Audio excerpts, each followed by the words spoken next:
Bismillahirrahmanirrahim. Assalamualaikum warahmatullahi wabarakatuh. Waalaikumsalam warahmatullahi wabarakatuh, Ustaz. Waalaikumsalam warahmatullahi wabarakatuh. Alhamdulillahi wassalatu wassalamu ala rasulillah wa ala alihi wa sahbihi wa man walah. Allahumma alimna ma yanfa'una wanfa'na bima 'allamtana warzuqna ilman nafi'an ya rabbal alamin. Allahumma arzuqna al-ikhlasa fil qawli wal 'amal. Allahumma albisna libasa 'izzika ya rabbal alamin. Amma ba'du. Alhamdulillah, kita lanjutkan majlis kita pada kitab Sulamut Taufiq ila Muhammadillahi ala Tahqiq, yang saat ini kita telah sampai pada pembahasan mengenai maksiat-maksiat yang berkaitan dengan perut, yang dimana sebelumnya kita telah membahas mengenai maksiat-maksiat yang berkaitan dengan hati, dan korelasi atau hubungan antara bab yang ini, ya, maksiat-maksiat perut dengan maksiat-maksiat hati, itu adalah bahwasannya maksiat-maksiat hati apabila telah dilakukan, ya, telah diamalkan, itu akan berdampak kepada perut kita, ya, kepada perut kita, yang dimana ketika hati seseorang hamba itu kotor, jauh dari ketaatan-ketaatan kepada Allah Subhanahu wa taala, maka akibatnya hatinya menjadi tertutup dari pintu hidayah Allah Subhanahu wa taala. Dan apabila seorang hamba telah tertutup hatinya daripada hidayah Allah Subhanahu wa taala, maka tentu saja, ya, berkaitan dengan mencari rezeki Allah Subhanahu wa taala, dia pasti akan mencari dari jalan yang diharamkan oleh Allah Jalla Jalaluhu. Karena kan Allah Jalla Jalaluhu memberikan, ya, rezeki kepada hamba tentunya dengan ketentuan-ketentuan yang telah Allah Subhanahu wa taala tetapkan kepada para hambanya, tentunya dengan cara yang halal dan juga dengan tidak, ya, mencari rezeki yang haram secara zatnya dan lain sebagainya, yang dimana itu telah Allah Subhanahu wa taala dan Rasulnya Nabi Muhammad sallallahu alaihi wasallam tetapkan, ya, dan Nabi Muhammad sallallahu alaihi wasallam telah ajarkan kepada umat Islam. Nah, dikarenakan, ya, dikatakan oleh Al-Imam Ibnu Raslan rahimahullah taala di dalam kitab Shaffatul Zubat, bahwasannya rezeki itu merupakan suatu yang diambil manfaatnya oleh seorang hamba. Rezeki itu adalah suatu hal yang bermanfaat, yang manfaatnya itu dapat digunakan oleh kita, walaupun dengan cara yang haram. Ya, kata Imam Ibn Raslan, wa rizqu ma nafa' walau muharramah. Dan rezeki itu adalah apa-apa yang bermanfaat walaupun haram. Nah, jadi ketika seorang hamba mencari rezeki, maka ada dua jalan, yaitu jalan yang halal, dan tentu ini jalan yang diridhai oleh Allah Subhanahu wa taala, dan yang kedua adalah jalan yang haram, yaitu jalan yang dimurkai oleh Allah Subhanahu wa taala. Dan ketika seorang hamba mendapatkan rezeki dari yang halal, maka itu merupakan hal yang baik untuknya. Namun ketika seorang hamba mendapatkan rezeki dari cara yang haram, maka itu merupakan bagian dari rezekinya yang itu akan membuat dia sengsara di hari kiamat kelak. Jadi walaupun diambil atau dicari dengan jalan yang haram, tetap itu dinamakan rezeki. Dan seorang hamba hendaknya memiliki prinsip bahwasannya rezeki baik itu dicari dengan cara yang halal maupun dengan cara yang haram itu tidak akan berubah sedikit pun.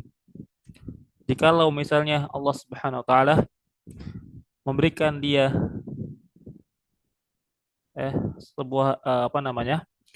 Memberikan rezeki kepada seorang hamba, jikalau Allah Subhanahu wa taala memberikan rezeki kepada seorang hamba dan si hamba tersebut mencarinya dengan jalan yang halal, maka segitulah ya rezeki yang telah ditetapkan oleh Allah kepada dirinya. Bukan dengan pemikiran bahwasannya orang yang mencari rezeki dengan cara yang halal, maka rezekinya akan sempit. Dan ketika seseorang mencari dengan cara yang haram, maka rezekinya akan diperluas. Nah, tentunya ini merupakan pemikiran yang sesat yang datang dari syaitan laknatullah alaih.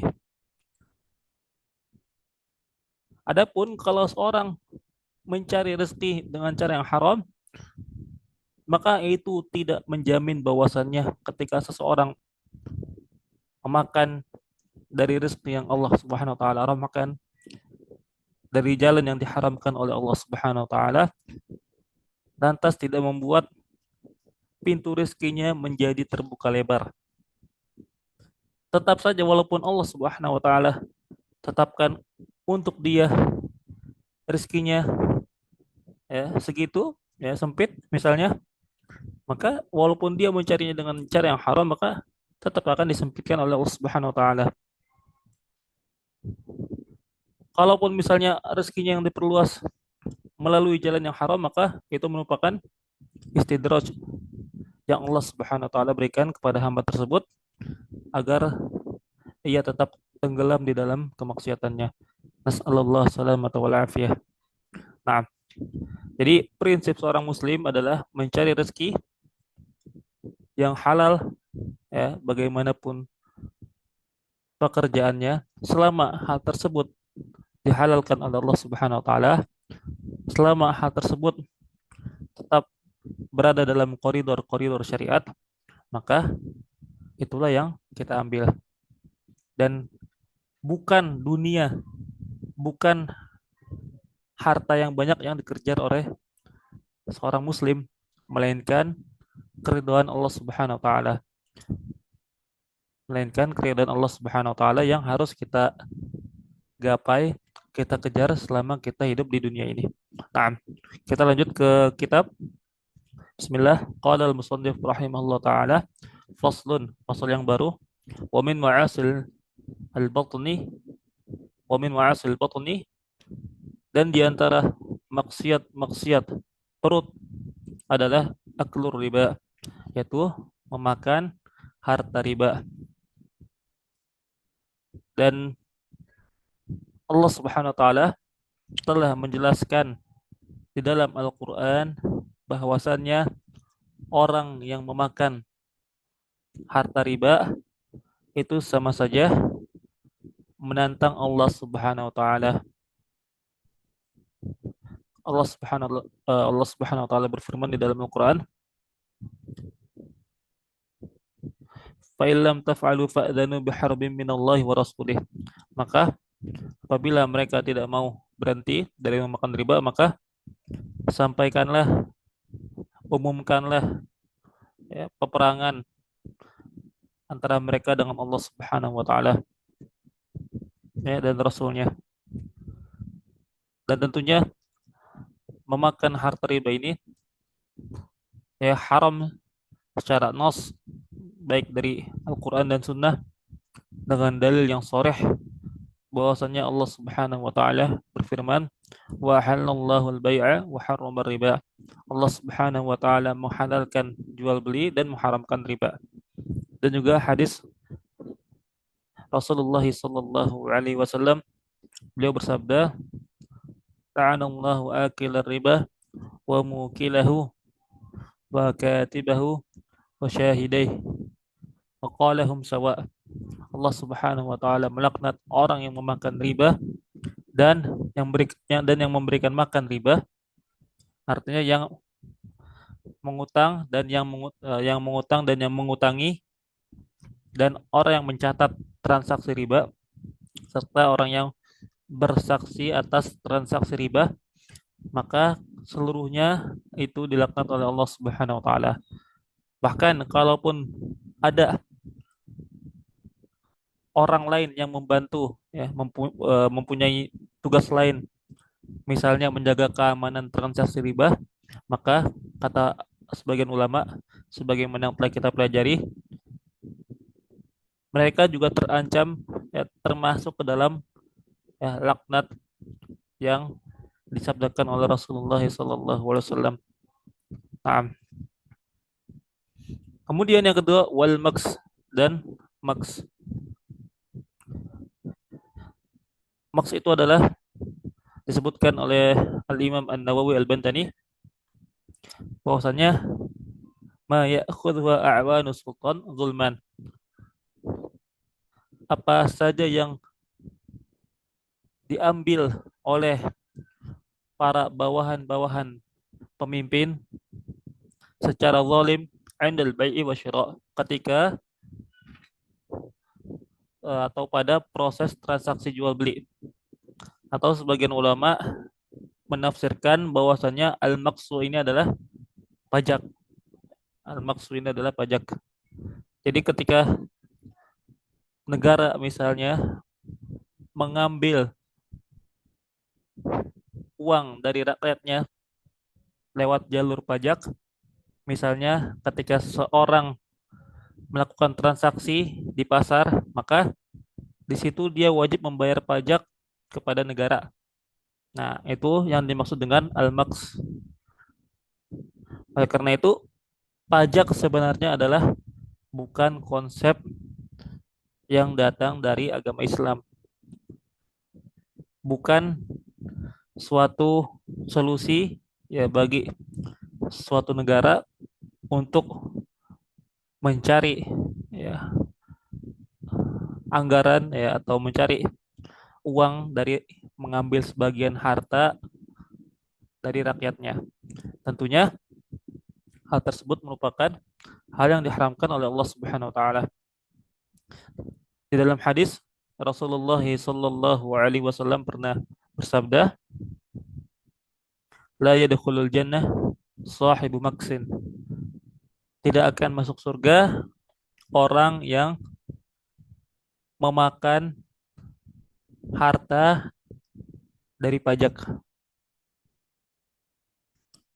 Bahkan di dalam hadis yang lain, ya, pernah Rasulullah didatangi oleh seorang perempuan yang melakukan zina, ya, kemudian si perempuan ini bertaubat dan dia ingin dihukum untuk dilaksanakan rajam kepadanya. Dan Rasulullah menyanggupi hal tersebut. Kemudian ketika telah selesai pelaksanaan rajam, kemudian Rasulullah Sallallahu Alaihi Wasallam berkata kepada para sahabatnya, laqad tabat taubatan la tabaha sahibu maqsin, ya sahibu maqsin lataballahu alaihi. Sungguh wanita ini telah bertobat kalau sekiranya seorang yang memakan harta dari maks ini, ya, dari pajak ini, dia bertaubat dari perbuatannya tersebut, maka sungguh Allah Subhanahu wa taala tentu akan menerima taubatnya. Dan ini menunjukkan betapa besar dosa seseorang yang memakan harta dari pajak, ya, dari pajak. Dan Rasulullah SAW sampai, menyandingkan hal tersebut dengan dosa zina. Dan itu menunjukkan betapa besar dosa dari perbuatan tersebut. Nah, kemudian wal ghasbu, dan juga diharamkan untuk memakan dari harta orang lain tanpa izin atau mengambil barang, memakai barang orang lain tanpa izin dari pemiliknya. Dan itulah yang dimaksud dengan al-ghasab. Al-ghasab. Dan tentu ini diharamkan dalam agama kita. Ya, Allah Subhanahu wa taala berfirman di dalam Al-Qur'an, "Wala ta'kulu amwalakum bainakum bil batil." Dan janganlah kalian memakan harta di antara kalian dengan cara yang batil.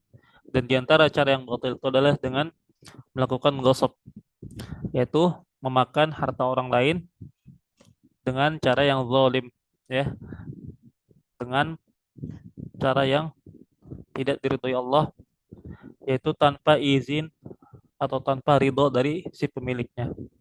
Nah, kemudian wasariqah, dan mencuri. Dan mencuri juga termasuk dalam maksiat-maksiat perut.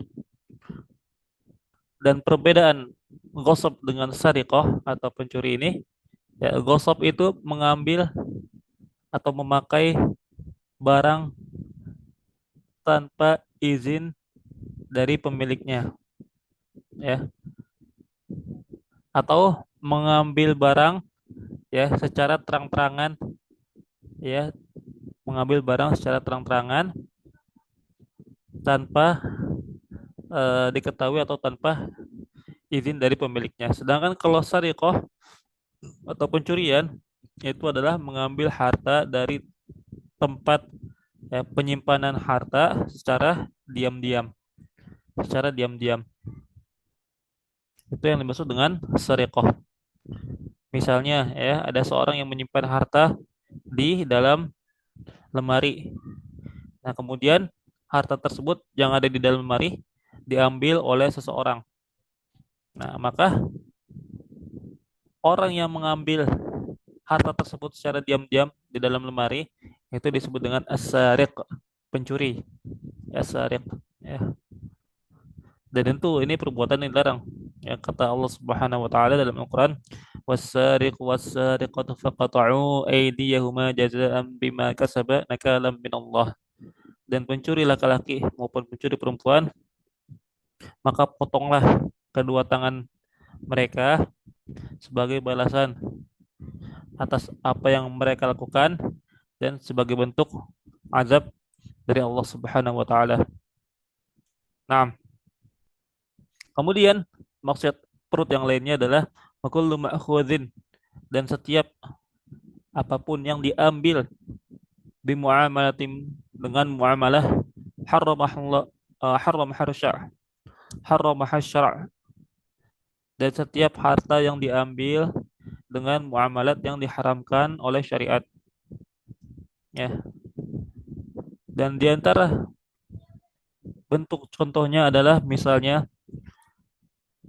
ketika seseorang mendapat keuntungan dengan cara menipu orang lain, ya, sebagaimana yang telah kita pelajari, ya, dengan misalnya melakukan al-ghish dalam jual beli. Dia bilang ini merupakan produk yang paling bagus, ya, paling baik.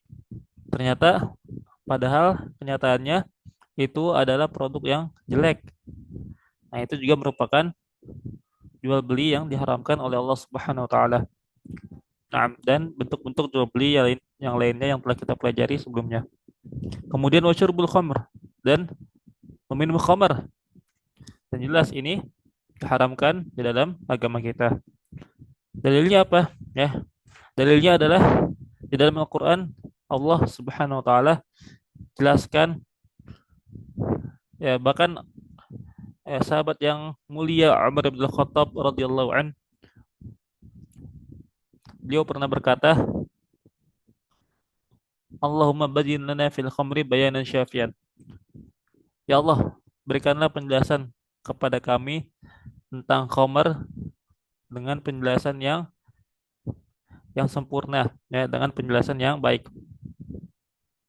Nah, maka Allah Subhanahu wa taala menurunkan ayat yang jelas, yang tegas mengenai keharaman khamr ini setelah mengharamkan khamr secara eh, secara tadarruj atau secara berangsur. Allah Subhanahu wa taala berfirman di dalam Al-Qur'an, "Innamal khamru wal maisiru", sesungguhnya khamar dan perjudian, wal ansabu, wal azlam, dan eh, anak panah,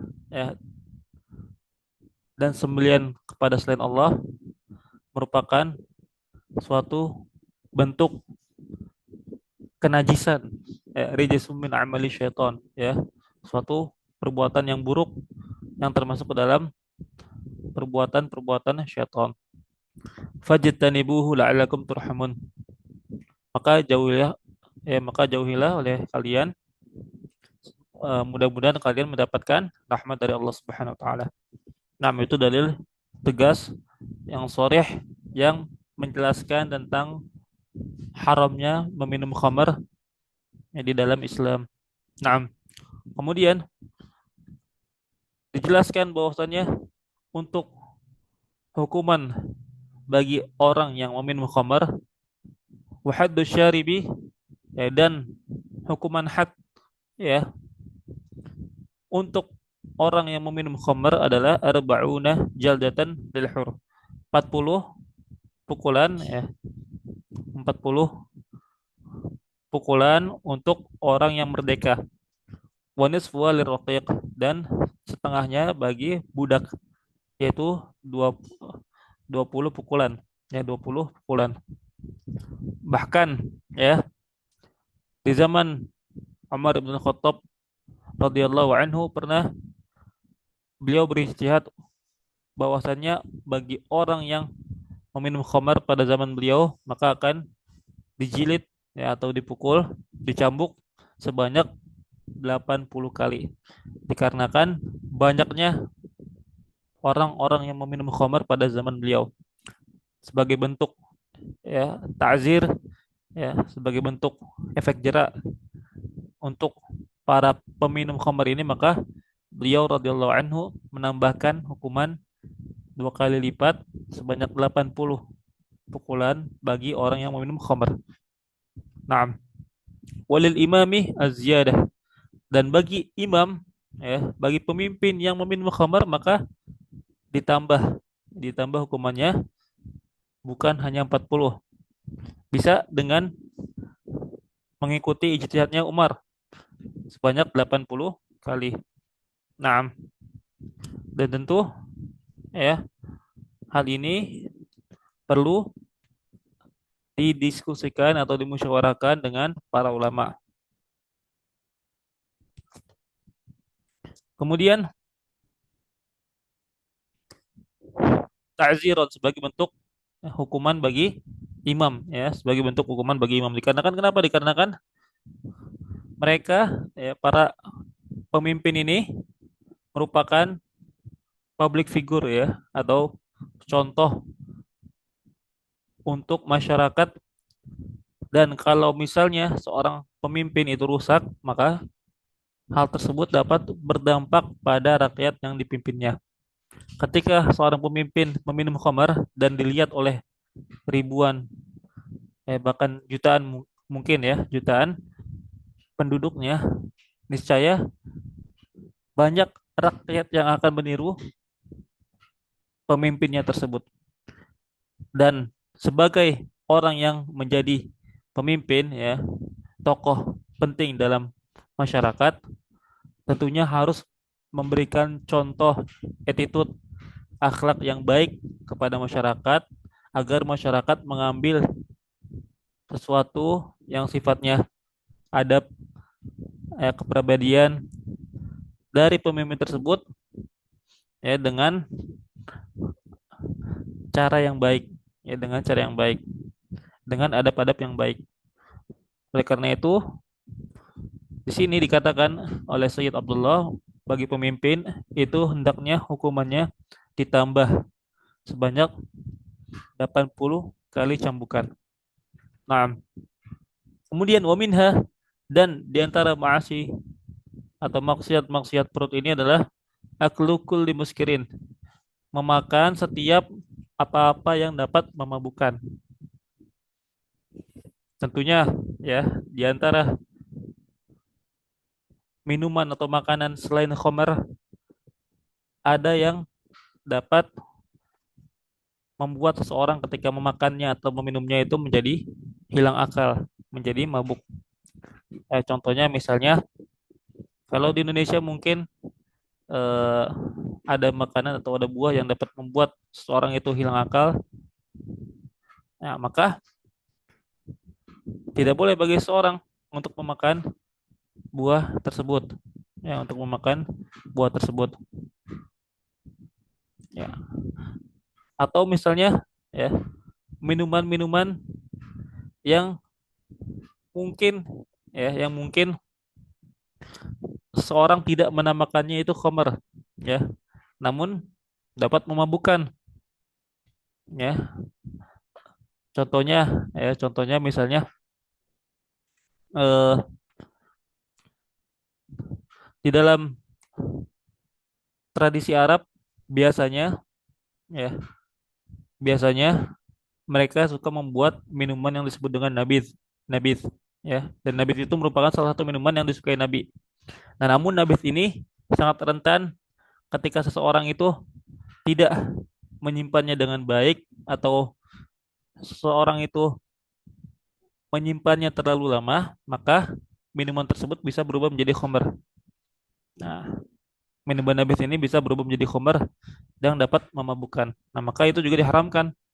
Ya, itu juga diharamkan dan termasuk ke dalam ya meminum suatu hal yang dapat memabukkan.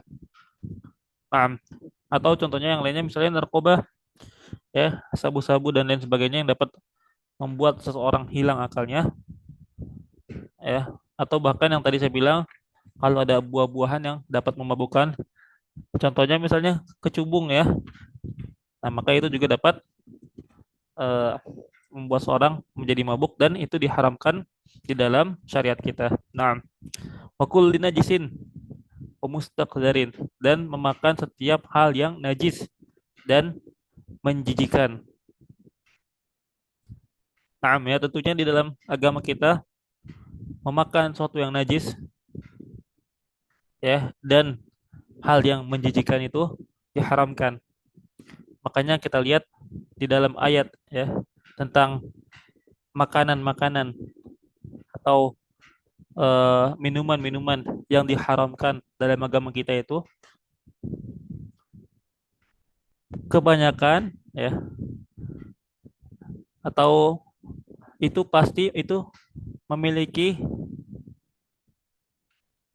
kenajisan ya atau hal yang menjijikan ya yang menurut orang mungkin menurut orang yang memiliki akal sehat itu ya, itu terlihat menjijikan dan itu diharamkan dalam agama kita. Bahkan di dalam kitab-kitab fikih itu tolak ukur makanan yang halal ya dengan makanan yang tidak halal itu adalah apa saja yang orang Arab itu menganggap makanan itu baik ya maka itu halal. Namun apapun yang makanan yang orang Arab itu menganggap hal tersebut jelek ya atau jijik atau bukan suatu makanan maka itu bisa jadi diharamkan. Maka bisa jadi makanan tersebut diharamkan dalam agama kita.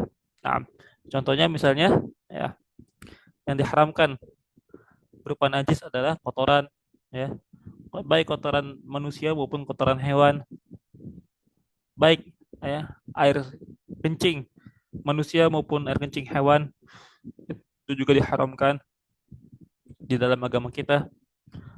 Darah ya juga najis ya, itu juga diharamkan dalam agama kita. Tidak boleh bagi seorang muslim memakan darah ya atau maruz ya kecuali berupa hati dan limpa.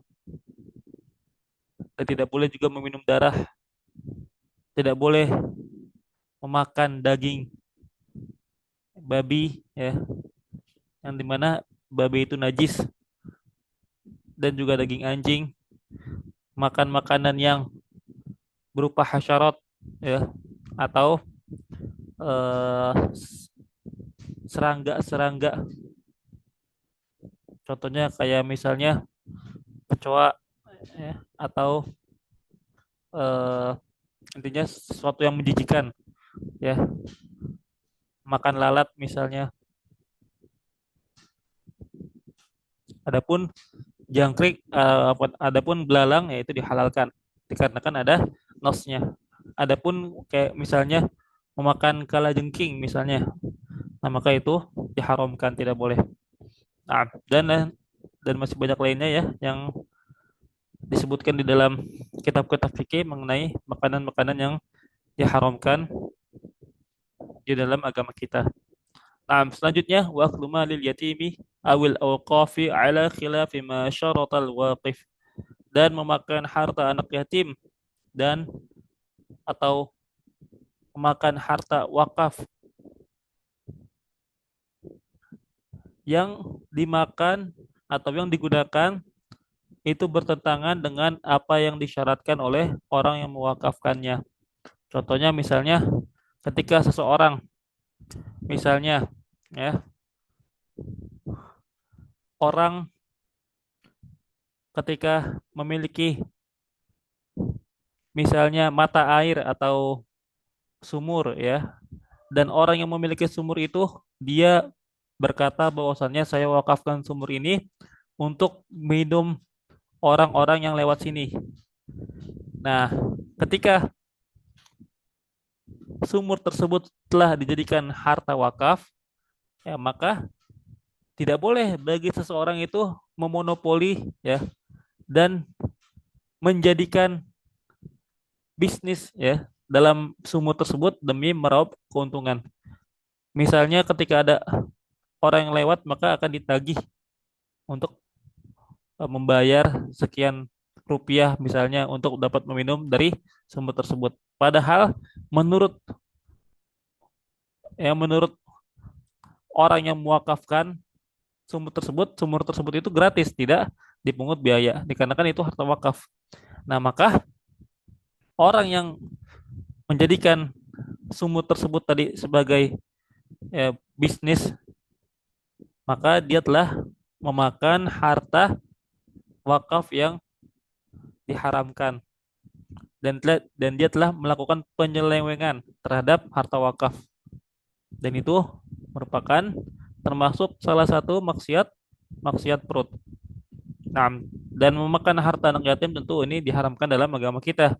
Ya, ketika anak yatim yang tidak memiliki orang tua, yang ditinggalkan harta dari orang tuanya, ya, dan dia masih kecil, belum bisa mengelola harta, kemudian ternyata hartanya itu dimakan oleh orang yang mengurusnya dengan cara yang batil. Nah, maka tentu ini termasuk ke dalam dosa, ya, bahkan salah satu dosa besar.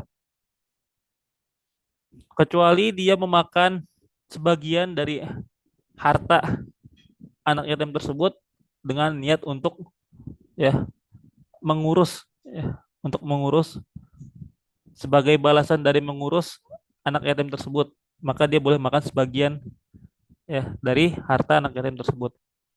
Atau misalnya dia menjadikan harta anak yatim tersebut sebagai eh, modal untuk melakukan perdagangan ya, uangnya diputar, uang anak yatim tersebut diputar supaya tidak habis dimakan zakat. Nah, maka dibolehkan misalnya harta anak yatim itu dipakai untuk jadikan modal, ya diputar uangnya dan menghasilkan, menguntungkan, kemudian diserahkan kembali ke anak yatim tersebut. Nah, maka itu dibolehkan untuk dikelola harta anak yatimnya, untuk dikelola supaya hartanya itu tidak habis dimakan zakat. Nah, kemudian yang terakhir wal ma'khudhu biwajhil haya, ya, dan segala apapun ya yang diambil dengan dengan apa namanya? Dengan malu ya, dan segala sesuatu apapun yang diambil dengan cara yang malu, dengan cara yang memalukan. Nah, di sini dijelaskan oleh eh, Al-Imam Nawawi Al-Bantani, wal ma'khudhu biwajhil haya. Ya, yang dimaksud dengan al ma'khudh biwajhil haya itu adalah famata akhadha syai'an 'aliman bi anna ba'its al-mu'ti al-haya'u minhu aw min al-hadirin. Dan kapanpun ya seseorang mengambil sesuatu dan dia mengetahui bahwasannya alasan ya atau faktor orang yang memberikan sesuatu itu kepada dirinya berdasarkan malu terhadapnya ya, terhadap orang yang diberi ini ya, au minal hadirin, atau dikarenakan si pemberi ini malu terhadap orang-orang yang ada hadir, yang hadir di sekitarnya, malu terhadap hadirin yang hadir, walau lahu lama a'tahu ya, yang kalau semisalnya bukan karena rasa malu tersebut ya, malu terhadap si pemberi atau malu terhadap para hadirin yang hadir, maka dia tidak akan memberinya. Fahuwa haramun ya, maka hal tersebut haram hukumnya. Wa yalzamuhu raddahu, maka wajib baginya untuk mengembalikan harta tersebut. Hmm. Dan ini dinukil oleh Al-Imam Syamsuddin Ar-Ramli, yang dinukil dari Al-Imam Ghazali dalam kitab Ihya Ulumuddin. Nah, ya jadi, dan ini tentu merupakan eh, kesempurnaan dari syariat Islam ya, yang dimana dalam Islam ketika seseorang ingin mengambil harta dari orang lain, tentu dengan melihat keridoan ya, dari orang yang akan memberikan harta tersebut. Oleh karena itu, sebagaimana yang telah kita pelajari, di antara syarat jual beli adalah adanya ridho ya, di antara penjual dan pembeli. Nah, atau bahkan dalam yang lainnya, syarat dalam eh, hibah misalnya ya, syarat dalam hibah di antara juga adalah adanya ridho di antara orang yang memberi dan orang yang diberi. Nah, ketika seorang yang memberi misalnya dia terpaksa ya, dan dia mungkin akan malu apabila dia tidak memberikan kepada si orang yang meminta. Nah, maka ketika ada muncul dalam hatinya seperti itu, maka bisa jadi ya dia memberikan harta tersebut tidak ridho ya, tidak ridho, dalam hatinya tidak ridho, dan tidak ada sedikit pun apa namanya kerelaan hati dalam memberikan harta tersebut. Nah, maka bisa jadi ya, bisa jadi dia memberikan harta tersebut secara terpaksa, yang membuat orang yang mengambil harta yang ia berikan tersebut haram. Dikarenakan tidak adanya keriduan di antara yang diberikan si pemberi, apa yang tidak ada keriduan dari si pemberi ya dengan harta yang diberikan tersebut, dan itu dapat menjadikan harta yang diberikan itu menjadi haram. Naam, Allah taala alam. Nah, baik, mungkin ini saja yang dapat kita sampaikan. Ya, kalau ada pertanyaan dipersilakan untuk bertanya. Kalau tidak ada, maka kita cukupkan pertemuan kita pada malam hari ini. Naam.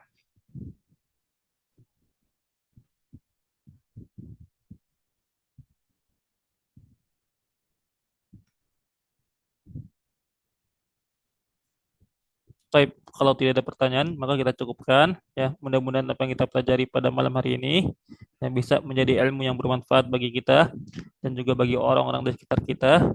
Dan mudah-mudahan Allah Subhanahu wa taala menjadikan duduknya kita dalam menuntut ilmu ini menjadi amal soleh, dan Allah Subhanahu wa taala menjadikan hati kita ikhlas hanya mengharap kepada ridha Allah Subhanahu wa taala, dan juga mudah-mudahan Allah Subhanahu wa taala menerima amal-amal kita. Dan kita tutup dengan doa kafaratul majelis.